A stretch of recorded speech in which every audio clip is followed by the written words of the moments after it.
I am ecstatic to present to such a great consortium today, and I really would like to thank the organizers for giving me a chance to speak.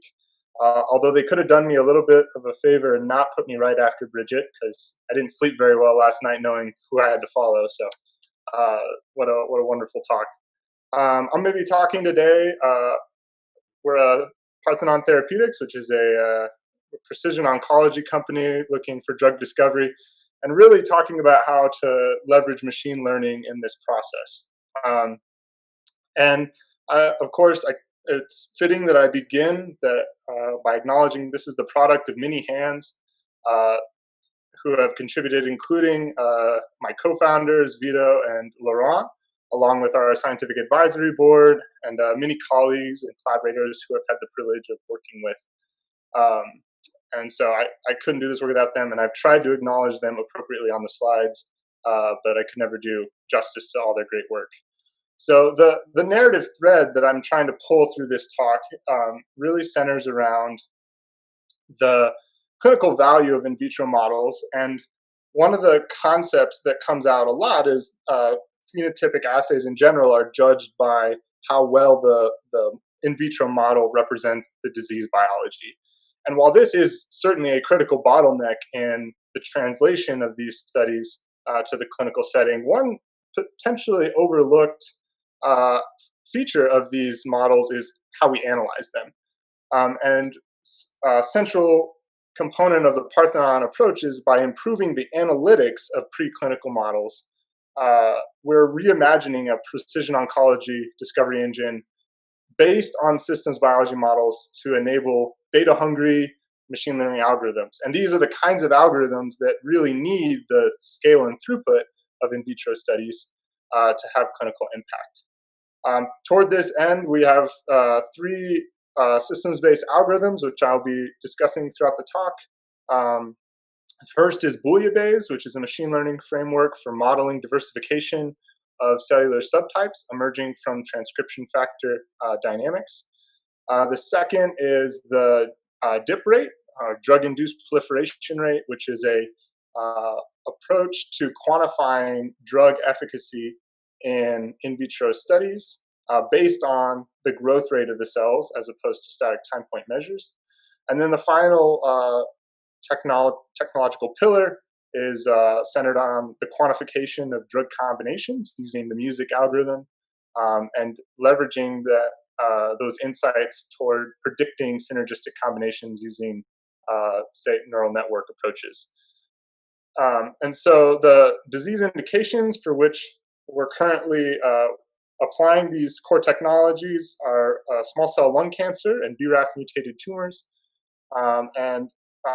We have an ambitious goal of first in human clinical trials in the next 3 years.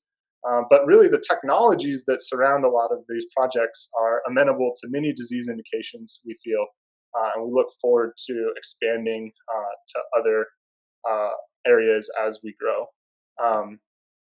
So just a brief background on small cell lung cancer. This is a smoker's cancer, which comprises roughly 15 to 20% of lung cancers.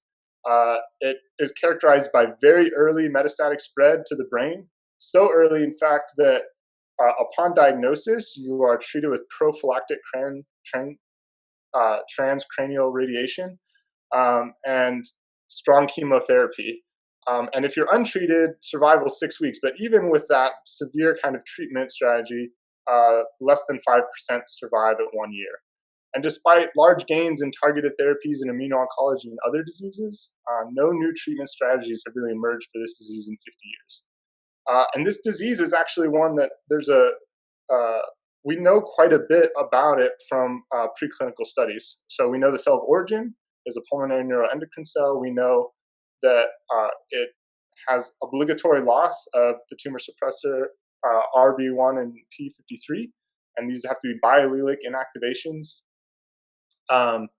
But one of the problems in studying this particular disease is that getting clinical samples is very difficult because the prognosis is so poor for these patients that there's no incentive to really donate tissue. And so a lot of what we've learned over the past 10 years has really come from preclinical and in vitro models of the disease, championed by John Minna and Charles Rudin. So one of the things that has emerged out of this consortium of people working on this disease has been that there are 4 separate subtypes corresponding to SLC7A, SCLC A, N, Y, and P. And these are labeled by the transcription factors which drive which are known to associate with the different subtypes. So this is a heterogeneous tumor comprised of multiple interacting subtypes. And we've actually been able to recently show that these subtypes exist within a single patient. So we have the fortune of accessing a patient-derived single-cell RNA-seq sample where we overlay the gene transcription of the different subtypes, and we can see that this is in fact a heterogeneous disease within a patient, where there are the ASCL1 subtype, the A subtype, small cell lung cancer, the neuroendocrine, the N subtype is also identified in a distinct island, the P and the Y subtype separating as well. This bottom blob is actually the immune cells that are infiltrating. And so what this confirms to us is that the in vitro preclinical models from which these subtypes were actually derived originally, because this, what I forgot to mention is that histologically this tumor is homogeneous. There's these small round blue cells. But when we look at them transcriptionally from the in vitro models, we're actually able to extract out subtypes which coexist in the tumor. And so to model this process of diversification, my colleagues Sarah Maddox and David Wooten developed bouillabaisse, which leverages gene regulatory networks to explain the spontaneous emergence of these subtypes. And this is really necessitated in this particular disease because despite there being large-scale studies on the mutation burden in this particular cancer, there's been no consistent mutation which defines the different subtypes. Which is part of the reasons that they've been defined by the transcription factors. And so the process for bouillabaisse is to build a master regulatory transcription factor network from different databases. This includes the transcription factors, which are largely associated with the different subtypes. And then we use Bayesian inference to create probabilistic rules for each transcription factor. And so on this graphic, the color bar on the left is the actual gene expression for every cell line that we have data for this particular transcription factor, which is ASCL1. And then we have on the top is the configuration of the regulators of this particular gene, whether or not they are on or off in this particular sample, and then the probability that this ASCL1 is expressed given that configuration of regulators. So now we have a Bayesian rule for each transcription factor in a network, and when we simulate that network using Boolean logic, the attractors that emerge, so the stable states of the network, correspond to the expected subtypes that we've identified. So what we have now is a machine learning model which can recapitulate the spontaneous heterogeneity of the disease. And so with this network, we've begun to explore transcription factor stabilizers and destabilizers of the different subtypes in order to enable phenotypic reprogramming. The experimental validation of this is ongoing. However, we have identified the Y subtype as being a critical subtype that is enriched for after treatment with cisplatin. And so we're currently looking at methods of targeting the YAP subtype, the Y subtype. And we're going to do this by contextualizing all of these subtypes in the interactions in which they exist within the tumor. So this is a model in which we've codified all the interactions between various subtypes from the literature. And when we simulate this model, what we observe is the equilibration of the different subtypes um, within the tumor at different proportions. And one of the things you'll appreciate from this is that this red band, which represents the Y subtype, uh, is not the most predominant subtype in the tumor. However, it is the subtype which seems to reseed the tumor after treatment. And so using this model in combination with bouillabaisse, we're identifying strategies to eliminate this subtype and preclude the interacting dynamics that lead to relapse. So switching gears now to BRAF melanoma. In many ways, this cancer is the opposite of small cell lung cancer because it's had immense success in both targeted therapies and immune therapies. What I'm showing here are progression-free survival curves for BRAF and MEK inhibitors alone, or immunotherapy along the anti-PD-1, and then the combination of those. And you see this dramatic progression-free survival advantage of the immunotherapy, really kind of reaching almost a threshold of over 40% of patients who are essentially cured. However, that leaves a large portion of people who are not responding to BRAF/MEK inhibition and are not responding to immunotherapy. So there is still clinical need in this space. And again, the activating mutation for this particular cancer is very well understood, the BRAF protein, which is mutated. And the resistance mechanism also tends to occur over the long term through reactivation of its pathway through ERK. So we know quite a bit about this disease, and yet we're still struggling with patients dying of this. So our initial interest in this actually came from some of our phenotypic work in which we were looking at how to quantify the efficacy of a drug. So the classic way that is done is to use a 72-hour assay in which you measure the percent of cells viable compared to a control. And what we found is that this can be, not in every situation, but can be biased by the temporal dynamics of drug response. So what I have here is 3 growth curves from 3 different cell lines with known different drug sensitivity. The red cell line is slower to start, but then once it takes off, that's a tumor that's coming back, where the green curve is a tumor that's regressing. And at 72 hours, all these curves cross, and so you can't distinguish their drug sensitivity using classic methods, but leveraging a growth rate metric, which we term the drug-induced proliferation rate, we're able to separate out these different subtypes.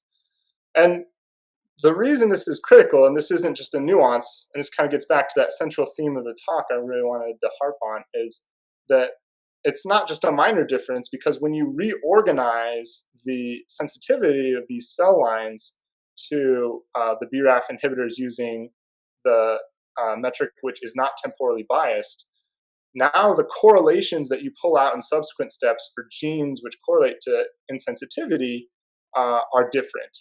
And because of this, we really feel strongly that there's a certain propagation of error, so that if your analytics at the very beginning are insufficient, then the whole process becomes less robust. And so when we've done this, we reorganize the cell lines based on the dip rate sensitivity to BRAF inhibition. These are all BRAF mutant melanoma cell lines.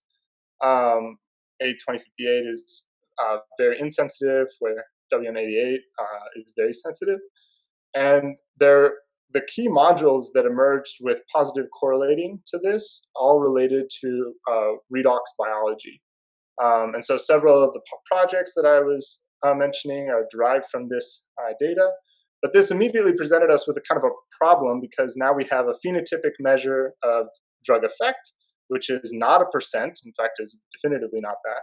But the synergy metrics, if you're going to start doing drug combination studies, are all dependent on percent data. So in particular, if we wanted to follow up any of these hits, and we wanted to use traditional synergy metrics to see whether or not we're doing better or worse in the combination. We can't use low, and Bliss is only for percent data. So we needed a synergy metric which was not constrained by the metric of drug effect in an arbitrary way. So we went back to the beginning of how dose response curves for single drugs are quantified. And this is commonly done using the Hill equation, which is a 4-parameter equation that was derived almost 100 years ago. And we knew from previous work that this equation can be derived directly from a 2-state model of drug effect, where you have an unaffected and an affected cell, that the transition between these populations is dose dependent. So we took what we thought was a logical extension to a 4-state model of drug combination pharmacology, which led us to the dose response surface. So this is a 2-dimensional extension of the dose response curve. Just to orient you guys on this, this black curve in the back would be drug 1 by itself. This gray curve over here would be drug 1 by itself. And all points in between are then the combination of drug 1 and drug 2. And just like the 1-drug Hill equation comes from this 4-parameter equation, now we have a 12-parameter equation for 2 drugs. And importantly, there were 2 parameters which are unique to the drug combination studies, and we termed these synergistic potency and efficacy. And the reason we did this is because they actually correspond to geometric transformations of the dose response surface, which are analogous to the 1-drug dose response curves. So just to recap, historically, for single drugs, you have shifts in potency and efficacy along the horizontal and vertical axes, respectively.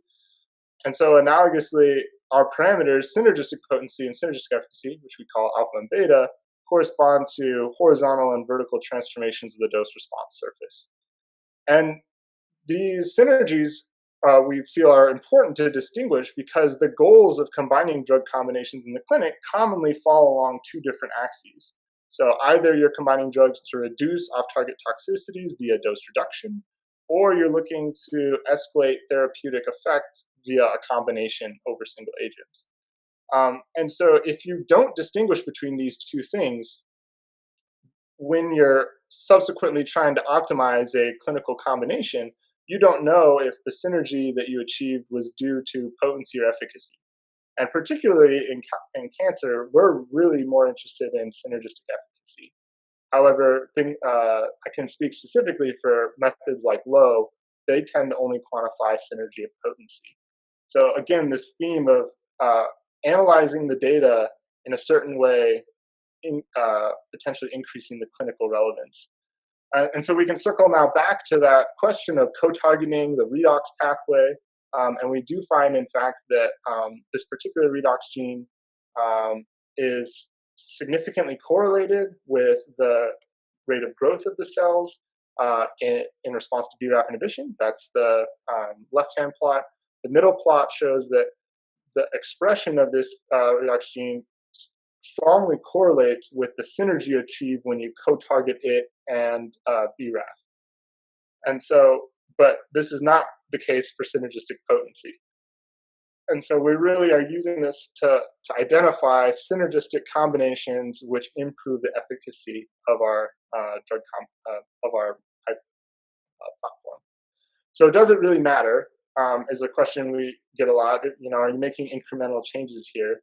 And so one of the ways we tried to go about answering this was we looked at a drug combination database, which annotates clinical drug combinations. There's some caveats with this analysis, which I'm happy to discuss. One of the big ones is that it's highly enriched for clinical successes, which are more often published than the non-efficacious ones. But overall, we've used this database and then cross-referenced it with published high-throughput drug combination screens emanating from NCI, Merck, and NCAT consortia across a wide variety of diseases. And we looked for drug combinations which we had in vitro data for from these high-throughput drug combination screens and had a clinical drug combination tested in at least a phase 1 clinical trial. And what we observe is that when we look at this in vitro synergy of these drug combinations between the clinically efficacious and non-efficacious clinical combinations, MuSyC is able to statistically distinguish between these two because it decouples synergy of potency and synergy of efficacy, where prior art is unable to distinguish these.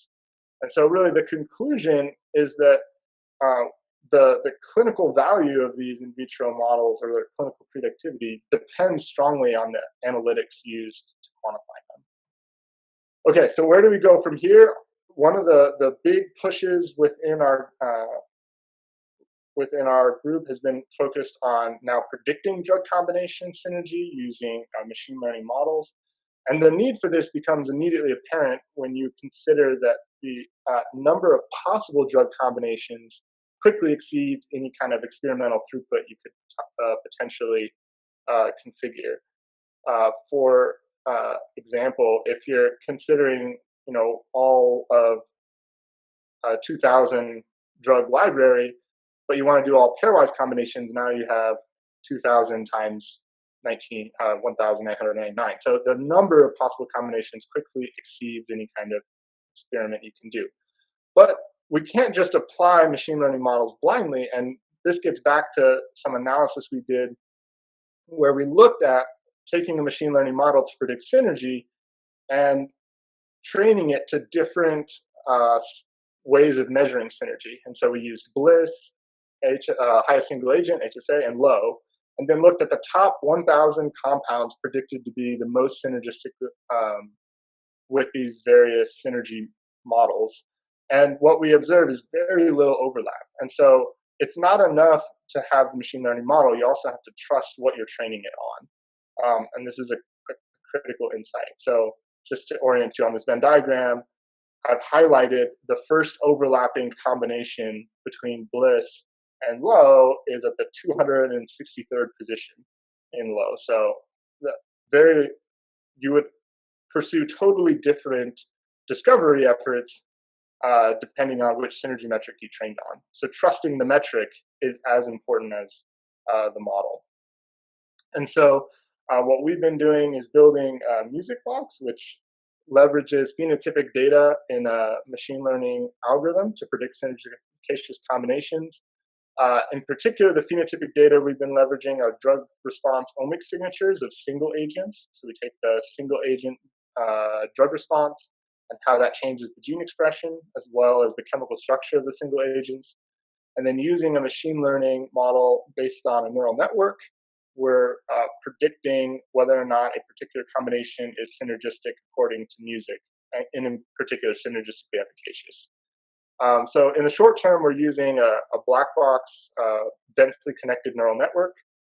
And using this, we've been able to achieve 7.5-fold enrichment over random guess for the odds of finding a hit. So just to give you a sense, we define a hit as being in the top 10% of synergistically efficacious combinations. Random guess gives you 10%. And then if you use the chemical structure alone in your tensor, then you're achieving roughly a 50%. Gene expression, you can get up to 62%. And then combining your information streams, you can actually achieve over a 70% odds of finding a hit. In future iterations of this, we're looking to develop an open box framework with machine learning models to have explainable AI to help us understand why certain drugs are combining to be synergistic. So in summary, Parthenon's core technology is applied to BRAF mutated tumors and small cell lung cancer are increasing the relevance of these phenotypic studies by leveraging systems-based models to analyze tumor plasticity, cell killing, and drug combinations. And to reiterate that by improving these analytics of preclinical models, we're reimagining a precision oncology platform that reduces the error propagation at the early steps to leverage data-hungry machine learning algorithms for clinical impact. And with that, I'd like to thank everybody for their attention, and I look forward to any questions that I might answer. Alternatively, my email's up there, and I'm happy to answer questions from that. Thanks for a great talk, Christian, and for sharing your email. We have a question from Martin Jensen from Accordion Biotechnology, who asks, in what fraction of tests do you observe that shifts in cell state from drugs depend heavily on starting state? Can you ask the question one more time? I want to make sure I get it right. Sure. In what fraction of tests do you observe that shifts in cell state from drugs depend heavily on starting state? So we don't have data to answer that directly, but we do have several studies where we have observed that the starting point is critical to these cells. And this is largely because the perturbations that you place on a transcription factor network are going to be integrated by the current state of the network, not by the end state. And so the reprogramming path is uniquely determined by that initial state.